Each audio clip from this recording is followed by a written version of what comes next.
তাসাউফের লাইনে একজন উজ্জ্বল নক্ষত্র।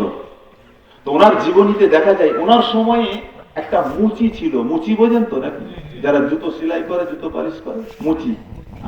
আল্লাহর ওলির সময় একটা মুচি ছিল, যে মুচিটার আল্লাহ এত সম্মান বাড়িয়েছে, হাজার হাজার মানুষ সকাল থেকে গিয়ে মানুষ খালি মুচির দরবারে দিয়ে বলছেন আমার জন্য একটু দোয়া করেন, আপনি আমার জন্য একটু দোয়া করেন।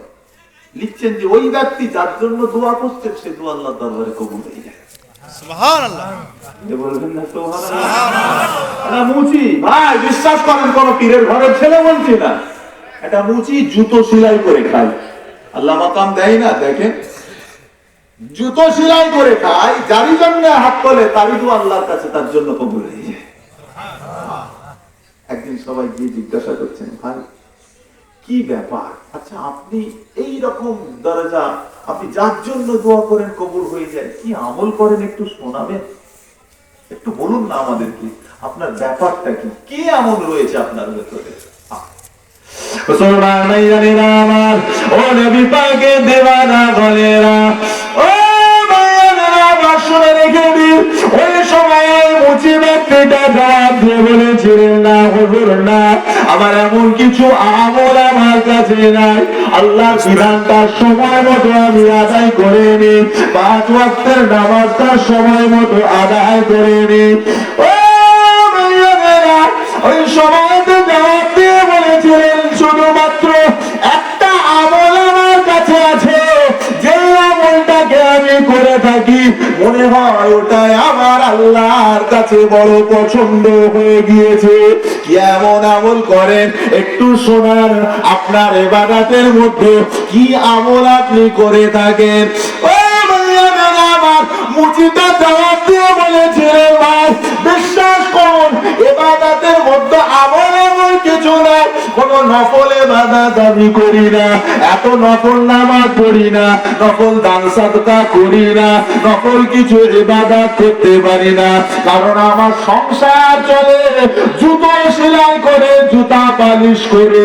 তাই সকালবেলা ঘুম থেকে উঠে আমি যখন আল্লাহর বিধান ফজরের নামাজটা আদায় করে নিয়ে আমি আমার ডিউটিটা, আমার কাজটাকে পালন করবার জন্য আমি যখন বাড়ি থেকে বার হয়ে যাই, ওই বাড়ি থেকে বার হবার সময়তে আমি দাঁড়িয়ে দাঁড়িয়ে শুধু নিয়তটা ঠিক করে নিই, আমার উদ্দেশ্যটাকে সামনে রেখে আমি আল্লাহর কাছে নিয়তটা করে নিই।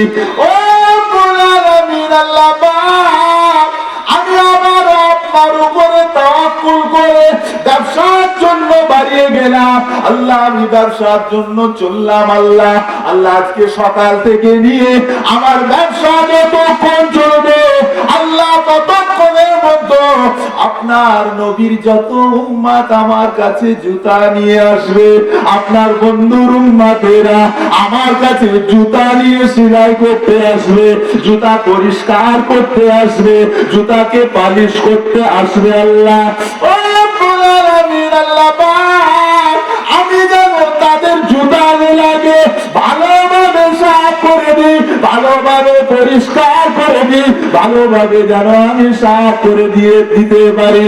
আল্লাহ পাক আপনার কাছে আমার আরজু এটাই, ও রব্বুল আলামিন আল্লাহ, আমি আপনার বন্ধুর উম্মতের জুতাগুলো পরিষ্কার করব, আপনার কাছে দোয়া আল্লাহ আপনি আমার অন্তরটা পরিষ্কার করে দেবে। সুবহানাল্লাহ। আল্লাহ আমি তাদের জুতা মন দিয়ে পরিষ্কার করব, তবে আপনার কাছে এটাই চাইছি আমার মনটাকে পরিষ্কার আপনি করবেন। সুবহানাল্লাহ। দোয়া দেখেছেন, নিয়ত দেখেছেন, করেছি জীবনে, মন পরিষ্কার কে করতে পারে? আল্লাহ, তিনি ছাড়া আর কে করবে? কথায় আছে ইশক কি রঙ মে রঙ যায় মেরি ইয়ার, বান্দা মোহাব্বতে যদি পড়তে চেয়েছো, কলব যদি পরিষ্কার করতে হয়, কোথায়? শেরের ভেতরে কবি লিখছেন,